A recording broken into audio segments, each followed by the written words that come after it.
तो वही हमारा वृंदावन धाम है और वही हमारी अयोध्या नगरी है। प्रभु कृपा से हम देख चुके, एक बार आए इसी गेट वाली कॉलोनी में, समय बन गया तो यहाँ में ऐसा महसूस हुआ कि यहाँ तो जो प्यार मिला वो मिला ही मिला, यहाँ से निकल के जो हमें प्यार मिला, आत्मा उस दिन बहुत प्रसन्न हुई। मैंने कहा चलो 4 घरों की एक एक वन कॉलोनी है, लेकिन है बहुत सुंदर। कोई आवश्यकता नहीं है कि अयोध्या नगरी में ही जाता हो, अयोध्या वही है। और कहते हैं कि दुष्ट संग जन देह विधाता, इसे भला नरक का। ऐसा व्यक्ति घर में हो जा, पड़ोस में हो जा, गांव में हो जा, उससे समझ लो नरक का वास है। और जहाँ अच्छे लोगों का वास हो वहां तो देवताओं का वास होता है। आज देखिए राजा को वैसे कह रहा है कि राजन भक्ति युक्त चित्त से आप ये क्या कर रहे थे? तो राजा कहने लगे कि भैया हमारे पास सब कुछ है, लेकिन एक संतान के लिए हमने भगवान का व्रत धारण किया है। तो वैश्य ने कहा कि राजन आप तो पुत्र की इच्छा से कर रहे हो, मेरे तो न पुत्र है न पुत्री, मैं भी है संतान हूँ, मैं भी इस व्रत को धारण करूंगा। सारी जानकारी प्राप्त करके वैश्य अपने घर पहुंच जाता है और अपनी पत्नी से जाके विचार विमर्श करता है कि प्रिय, पुत्र देने वाला एक व्रत मैं राजा को कंक से सुनकर आया हूं, मैं अवश्य करूंगा। भार्या लीलावती ने कहा कि स्वामी तन संतान होगी, भगवान का पुण्य अनुसरण करेंगे, इस समय भी व्रत करना बहुत जरूरी है। लेकिन वैश्य ने कहा कि प्रिय अभी धन नष्ट क्यों करें, जब संतान होगी तब करें। इस तरह अपनी स्त्री को समझाकर साधु बनिया व्यापार को चला गया। भगवान ने अपने भक्त की प्रतिज्ञा को पूरा करने के लिए और लीलावती को गर्भवती किया। एक सुंदर कन्या ने जन्म लिया। वैश्य के घर में कन्या सदृश थी। मास के 2 पक्ष हुआ करते, कृष्ण पक्ष और शुक्ल पक्ष। शुक्ल पक्ष के चंद्रमा की ज्योति के समान कन्या के मुखार से ज्योति चमकती थी। वैश्य ने अपनी स्त्री के साथ कन्या का नामकरण कराया तो उसका नाम कलावती रखा। पत्नी ने बार बार आग्रह किया कि कन्या का नामकरण हुआ है, इस समय भगवान का व्रत किया जाए। लेकिन वैश्य कहने लगा कि प्रिय इस कन्या की परी छठी इत्यादि जो कर्म हुए हैं उनमें बहुत धन नष्ट हो गया है, व्यापार भी कुछ हल्का चल रहा है, इसके विवाह पर हम करेंगे। अपनी पत्नी को समझाकर साधु बनिया व्यापार को चला गया। इधर कलावती कन्या अपने पिता के घर में कलावती हुई श्यामी होने लगी। और एक समय वो आया कि वैश्य व्यापार से निवृत्त हो आया तो सखी सहेलियों के साथ खेलती हुई कन्या को देखा और कन्या को विवाह योग्य समझा और दूतों को आदेश दिया कि मेरी कन्या योग्य वर देकर लाओ। दूत लोग कंचन नगर गए, बहुत सुंदर बड़े पुत्र को देखा, आकर कहने लगे कि महाराज लड़का सुंदर है, सुशील है, पढ़ा लिखा है, कन्या योग्य वर है। आज अपने दूतों के मुखारबिन से बात सुनकर वैश्य ने अपनी कन्या का विवाह संस्कार उस पुत्र के साथ किया। आज विवाह के समय व्रत करना भूल गया और अपने दामाद को साथ ले व्यापार को चला गया। भगवान उसकी इस निष्ठा पर रुष्ट हुए। क्यों कि लोभी पर सब रुष्ट हो, देव पित्त भगवान पाता है यमलोक में कभी नहीं सम्मान, कभी नहीं सम्मान। सुनो कंजूस आया हो और दुख ले को ये लोग न को करो गया।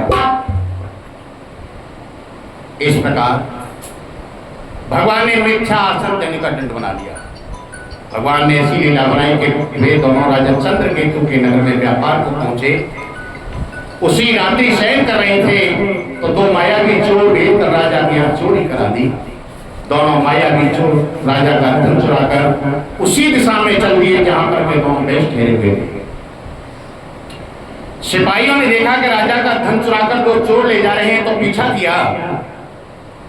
डर के मारे उन दोनों मायावी चोरों ने उन दोनों वेश्यों के पास उस द्रव्य को फेंक दिया, वहां से उतर गया। देखिए, आज अपने पास पड़े हुए द्रव्य की आहट को जब दोनों ने सुना तो द्रव्य को टटोलने लगे और राजा के समीप आकर कहने लगे कि महाराज, ये दो चोर जो पकड़ कर लाए हैं, रात्रि में गया हुआ धन भी इनके पास मिला है, आप हमें आदेश दीजिए। भगवान की कुदरती के अनुसार राजा ने उनकी एक भी बात नहीं सुनी और उनको दुर्ग महा कारागार में डालने का हुक्म दे दिया। यहाँ तो बेस का याद हुआ, घर पर स्त्री और पुत्री दोनों ही मानसिक शारीरिक कष्टों से दुखी रहने लगे। घर में जो अन्न था उसे चोर चुरा ले गए। कलावती कन्या अन्न की फिक्र में घर घर भिक्षा मांगने लगी। एक दिन कलावती कन्या अन्न की फिक्र में घर घर भिक्षा मांगती एक दुज मकान पर पहुंची और वहां जाकर उसने भगवान का पवित्र सिंहासन लगा हुआ देखा। कन्या बैठ गई। पूजन समाप्त होने के बाद प्रसाद लिया। रात्रि को पहुंची तो माँ बेटी को देखकर क्रोधित हुई और कहने लगी कि बेटी, इसी रात बीत गई, तुम कहाँ रही, तुम्हारे मन में क्या, तुम क्या चाहती हो?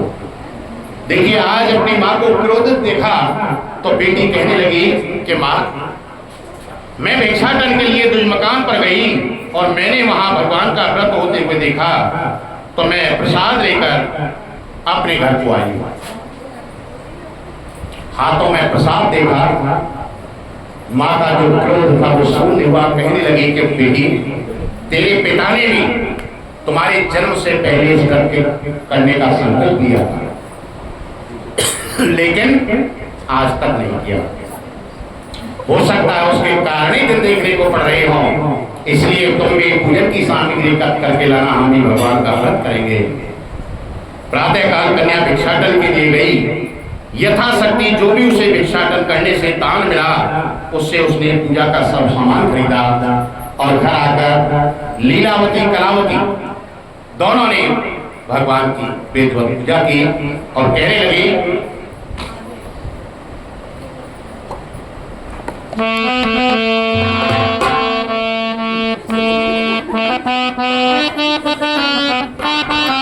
भगवान का सिंहासन सजा लिया। लीलावती कलावती दोनों ने और देखिए भगवान के सामने बैठ गई।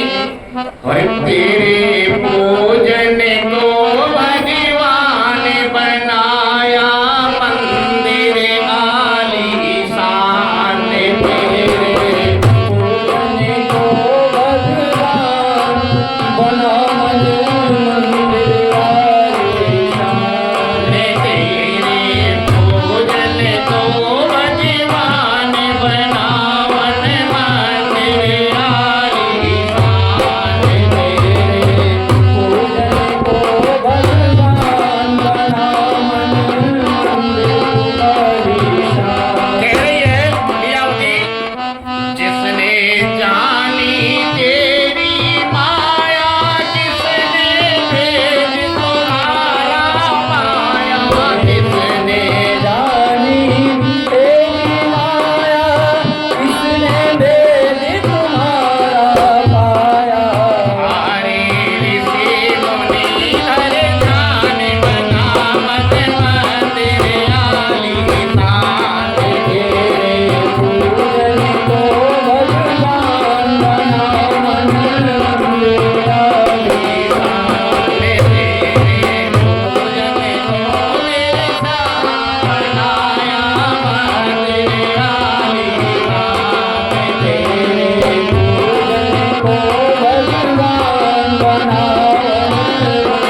और मुझसे जैसी भी पूजा आपकी हो रही है उसे मेरी स्वीकार करें। मेरे पति और दामाद नगर को आएंगे तो मैं आपको फिर आपका पूजन धारण करूंगी, आप प्रसन्न हो जाइए। देखिए उस साध्वी स्त्री के पूजन आदि प्रार्थना पर दयालु प्रसन्न हो गए और राजा चंद्रकेतु को स्वप्न में दर्शन दिया कि राजन, जिन दोनों वेश्यों को तुमने बंदी बना रखा है वे दोनों निर्दोष हैं। प्रातः काल अपने कैद से उन दोनों को मुक्त कर देना, जो धन लिया है उन्हें वापस दे देना। यदि तुमने एहसान किया तो तुम्हारी राज धन पुत्र सब नष्ट कर दूंगा। रात्रि का स्वप्न देखकर राजा बड़ा भयभीत हुआ। सभासदों के बीच कहने लगा, सभासद कहने लगे कि महाराज स्वप्न सत्य ही प्रतीत हो रहा है, स्वप्न के अनुसार ही आचरण करना चाहिए। तदनंतर राजा ने दूतों को आदेश दिया कि शीघ्र दोनों बड़े पुत्रों को मेरे समक्ष लाया जाए। तो दोनों को राजा के समीप लाया गया और अपना पूर्व वृत्तांत सोचकर वे दोनों महाजन नीचे को सर उठाकर खड़े हो गए। राजा ने उनकी तरफ देखा और कहा कि भैया अब तुम निडर हो जाओ, अब कोई भी दुख की बात नहीं। जो भी तुम्हें दुख प्राप्त हुआ उसके कारण भगवान है, मैं नहीं। जो सात्विक व्यक्ति के होते हैं ना, वो किसी भी कार्य को अपने ऊपर नहीं लेते। कह दिया राजा ने कि जो भी हुआ है उसके कारण भगवान है, मैं नहीं। इतना कहने के बाद राजा ने उनकी हथकड़ियां कटवाई, बालात बनवाई, स्नान कराए, सुंदर वस्त्र दिए और कहा कि भैया तुम अपने नगर को प्रस्थान कराओ। तो वे दोनों कोसों महाजन अपने नगर को प्रस्थान करने लगे। तो श्री स्कंदे प्राण रीवा खंडे श्री सत्यनारायण